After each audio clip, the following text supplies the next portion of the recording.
Theo checked his Omnitab and realized that there was little of the pre-light hours remaining. I know we've tarried quite a bit already, but we intend to spend the day outside of this building. We'll need to go now. Lead the way, Theo. Theo led his friend outside the apartment building and onto the main street. Picking a place for breakfast was no longer required, and he remembered a karaoke place that wasn't too far from the Medicus. He'd wanted to give the place a try anyway, and its proximity to the work he'd need to do later just made it seem more ideal. The two made their way there, careful to remain close together. This time of day may be better for you in the sense of lowered environmental hazard, but darkness brought trouble with it, and the fact the dark hours were the busy ones nowadays made this time doubly profitable for the unscrupulous. The two rounded one last corner, and Theo breathed a sigh of relief. They had passed without incident. It was a likely outcome, but still he counted his fortune. There was some neon signage above the door to the venue. All it showed was a wired microphone, as the rest of the sign had evidently been broken. Theo moved closer to get an angle on it, trying to discern what the sign had once said. He could see unlit grey tubes that had once spelled something out in the same neon, though they were obviously now broken. Open mic night. What even was that? He shrugged. It hardly seemed relevant anyway, since the sign had clearly been broken for decades at least, but he was satisfied to have slaked his curiosity at least. A man wearing a dark jacket moved up to Theo and spoke a single word. The man regarded how Theo was staring up at the sign, and then stared at him, cross-armed, seemingly expectantly. Theo pulled himself away from the sign and was shocked when he turned, that a stranger would be standing so close to him staring that way. Theo stared back wordlessly. His instinct was to avoid the man's gaze, but he found he could not. After a few moments, Toby pulled him away, speaking in a low voice to Theo, with a serious and rasping tone. "What are you doing, man? What are you waiting for? He's clearly mad, let's move." Toby ran towards the venue, holding Theo's hand, and Theo followed along with the momentum, though he wasn't altogether sure of the hurry. He glanced back to take a look at the man in the jacket, but he was gone. Where he had stood, only the morning darkness remained. The pair headed inside and played a few pop songs together, but the mood had turned sour, and they stopped shortly after. "I'm not feeling up to task, Theo. I'm going to head back home before daybreak. Will you be okay here?" Toby spoke with a voice that betrayed the stress he was feeling. Theo picked up on this, and his shoulders sagged. He shook his head, replying, "No worries, Toby. I'll be fine. I know that business has thrown you off. Let's put it aside for now." Toby nodded appreciatively and made his way out of the building. Theo spent the next few minutes just browsing on his Omnitab, sitting in the karaoke booth. The pair had booked it out for a few more hours, so he felt he may as well make use of it before heading to work, even if he wasn't there to sing anymore. He scrolled through some videos, letting out the odd chuckle as his finger did its mindless work. Before he knew it, much time had passed, and he was due at the Medicus shortly. As he made his way to leave, he heard a strange sound coming from the room across the hall. The venue was empty besides the room he had occupied, and one locked room down the hall. The noise was coming from behind the locked door, a discordant ring that Theo could feel pulse through his chest, muffled though it was. He edged closer to the door. He found himself determined to do so, as the sound was unlike any which he had ever heard. The songs he had been singing were all neopop, all shared a key, a beat, a tempo. Each song, though different, was familiar, as if they had been the same man seen in a different shirt. Though the cover was different, the substance was the same. But there was something different about the sound he could hear coming from this door. It didn't evoke a pleasant feeling in him, but it did manage to worm its way inside. He felt a resonance of emotion with it, which he couldn't vocalize. He didn't know how to describe how it made him feel, except through the song. Maybe that was the point. He sat with his back against the wall, next to the locked door, listening for some time more, before the music eventually came to a close. He sat there, fascinated, transfixed by what he had heard, when the door swung open and hit him in the side. Theo stood, nursing his shoulder with one hand as the man in the jacket emerged from the doorway, and moved past Theo. He was followed by 3 others, a woman with a short blue bob haircut and a burn mark from her neck leading up to her ear, a man with a needle of hair standing vertically, though he was bald outside of that, and another woman, at least it appeared so from the sway of her hips, whose face was completely covered with a woolen balaclava, though her hair popped out the top, like some kind of pineapple. Three of the band glanced at Theo as they walked by, but the man in the jacket who was leading the group turned around to shake his head to them, which signaled them onward, and they regarded Theo no more. Theo's palms started to sweat. He looked at them in discomfort, feeling uneasy at the situation, when he noticed the scar along his thumb. Theo rubbed a finger across it, vague, half-forgotten memories flooding into his mind. He remembered a man on a road, and a conversation. He rushed out in front of the group and stretched his arms out to the side, barring their movement forward, as he mustered up the courage to speak. "Hey, what was that noise? I'm Theo." He spoke, his eyes meeting the man in the jacket.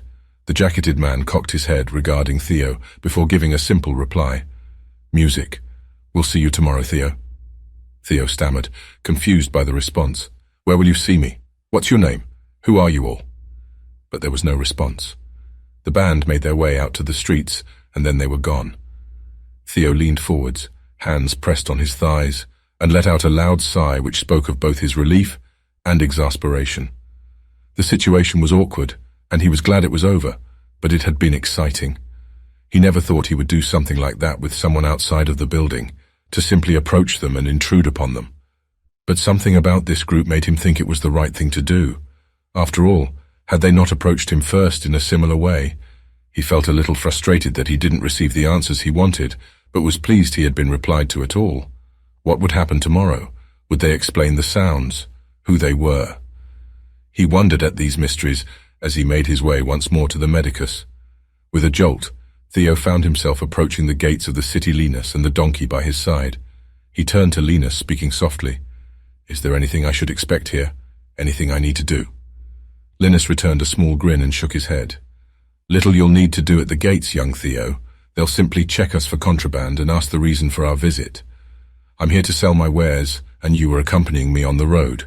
What you'll have to consider is what you'll do once inside." Theo nodded to himself and wondered at Linus's words.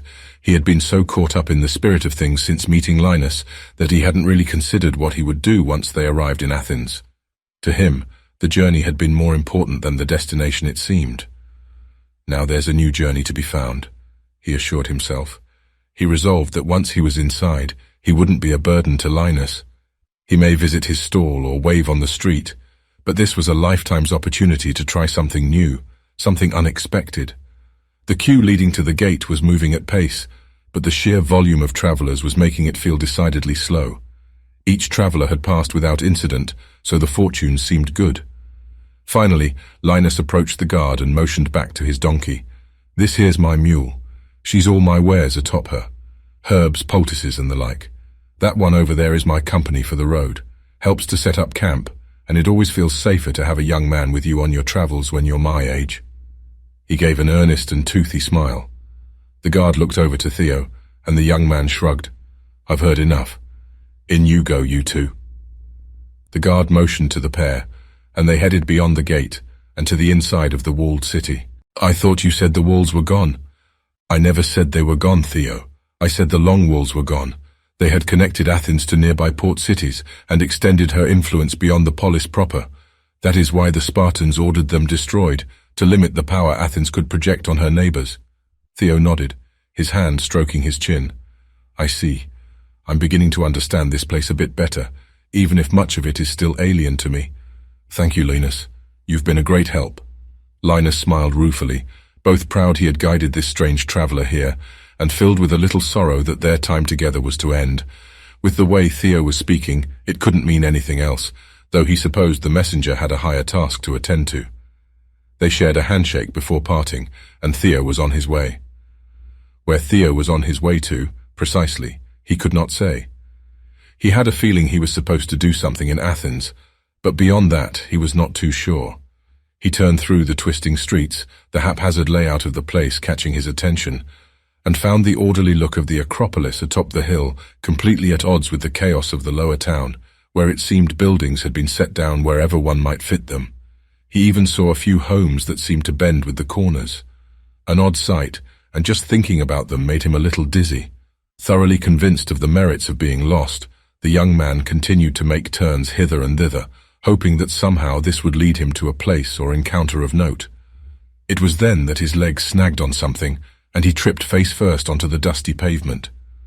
Theo groaned and winced as he rose, before noticing an old man who had been resting against the wall, now stirred, swearing and cursing in every way he could think of at Theo's unobservant ways. He had apparently been sitting there all along, when some brute, namely Theo, walked right onto him and tripped on his legs as he rested. "My apologies, sir. I did not mean to offend."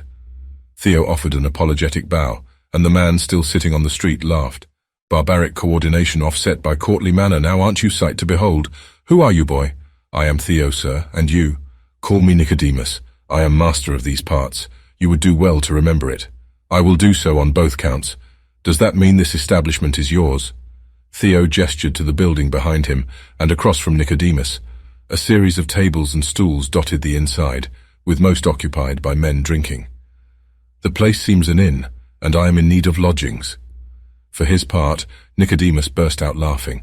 For some time Theo was unable to get a response from him, before eventually the beggar spoke, wiping tears of laughter from his eyes. "I, young Theo, am master of these parts." He gestured to a small patch of pavement around him that was slightly less dusty, and the wall he leaned upon. "Not those parts," he said, pointing to the inn. "I am decidedly homeless, and a cripple to boot. The reason I am tolerated here is my friend and patron Epaminondas resides in that inn, a guest from Thebes, and he pays for my food each day, as he is of noble virtue, and would consider himself a failure if he spent more on himself than he does on me. I do quite like him, even if he is no citizen, as I am." Theo cast his gaze over Nicodemus, cross-referencing what he had heard from the man with the way he was presented. His skin was like baked clay, and it was obvious he had little recourse for shelter and the like. His arms were bare, and bore several puncture scars, as if he had been skewered by something a long time ago. His tunic, torn and threadbare as it was, revealed scars too on his chest, though there were some drawn-out lines from a slash or cut, but curiously none on the back.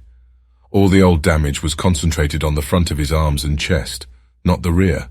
"Were you proud of being a warrior?" Theo asked. "You seem as if you were a great one." A light shone in Nicodemus's eye, and for a moment he was a sarcastic beggar no more, and seemed to become the man of his youth. "I was the finest warrior in Athens," Nicodemus said, exuding a pride so fierce that seeing him felt like staring into a little sun, a shining beacon of glory. "I fought for her against the Peloponnesian League, and took my honored place on the right flank, but alas, I suffered a wound too many, and now my right arm can barely be raised for more than a few moments." Nicodemus sat dejectedly, remembering this sore spot in his life, where he had turned from hero to cripple, from the top of the world straight to the bottom. He hadn't married before joining the war, sure that his victories would win him much gold and prestige, and bring a bride of greater beauty and standing. Instead, he had no wife, no gold, and no prestige to speak of, save around the few who would listen to tales of his heyday. He had always liked Epaminondas for that. Though he gave generously and made the next meal easy to reach, that wasn't enough for a man like Nicodemus. Indeed, if he had to choose between the man's coin purse and his ear, he felt like he would choose the latter. Being heard made him feel a pride which he had thought robbed of him. Though he had no sons, if more could learn of Nicodemus and his life, perhaps that would be enough. "Forgive me for my ignorance, but what do you mean, Nicodemus? Please understand, I am a foreigner, and many things here are new to me. You seem to place great stock in your position on the right. I understand the pride in your old career, and the comfort those days brought, but I can't seem to make any sense in being proud of the side you stood on." The beggar sighed, but smiled at the same time. He wanted to both curse this foreigner for his ignorance, and bless him for the chance to revel in his glory days all at once. Nicodemus stood, and fetched some pieces of wooden debris from an alley near the inn. He thrust two into Theo's hand. "There they are, your spear and shield. Hold the shield in your left hand and the spear in your right." Theo, though taken aback at first, acceded to the request, curious to see where this new situation might lead him. Nicodemus armed himself with his wooden shield and spear, more a plank and a thin branch than anything approximating a training weapon, but it would serve for the demonstration. Nicodemus stood side by side with Theo, taking up a position to the left of the younger man. "What do you see here?" he asked the young man, who shrugged in response. "I don't know what I'm meant to see, Nicodemus. It looks to me as if we're simply two madmen playing with sticks and boards." Nicodemus muttered in annoyance, and searched around until he found another stick. He grabbed a nearby child who began to protest loudly until he heard Nicodemus's plan. "I want you, child, to take this stick, wait until that boy and I are lined up, and poke one of us in the chest with it." Theo wanted to protest, but Nicodemus shot him a look that stopped it dead in its tracks. The two men lined up, shields in the left hand, spears in the right, Theo on the right flank, and Nicodemus the left. Nicodemus nodded to the child, beginning the demonstration. The youth moved forward and poked Theo in the right rib, giggling gleefully at the pained yelp Theo let out. "That thing's sharp," Theo spat, annoyed at everyone involved. "And why did he only go for me? That isn't fair." Nicodemus turned his head to Theo, a crooked grin on his face. "Boy, aim for me this time, try to get me in the chest." "Nicodemus, no. You don't have to take this abuse," Theo offered. "Just explain it to me and that'll be the thing done with. I fail to see why I need to get poked with a stick by a young boy who is enjoying it a bit too much for my comfort." "I am explaining," Nicodemus responded. "Boy, I'm ready. Go." The young boy lunged forward with the stick, aiming for the right rib of Nicodemus. The thrust had been made true last time, and he hoped to replicate his success.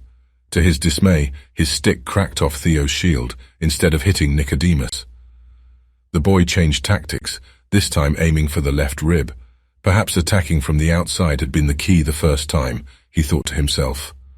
Alas, his stick cracked off Nicodemus's shield, and attempt after attempt he failed, until he threw up his arms in frustration. Theo threw down his makeshift wooden gear and slapped Nicodemus on the back, laughing. "I get it now," he said. "You're on the left, protected by both your shield and my own, but I'm on the right, having only my own shield to cover my inside, while my right is completely exposed. So when you were on the right flank back in the Athenian army, they put me there because I was the finest warrior, and could be trusted to fight at a disadvantage, but still triumph," Nicodemus said with a wide grin. "You came to understand that quickly enough. It's proof my demonstration was effective. Bandying words about the dangers of the sea is a lot less effective and more time-consuming than simply throwing you into it and watching you drown a bit."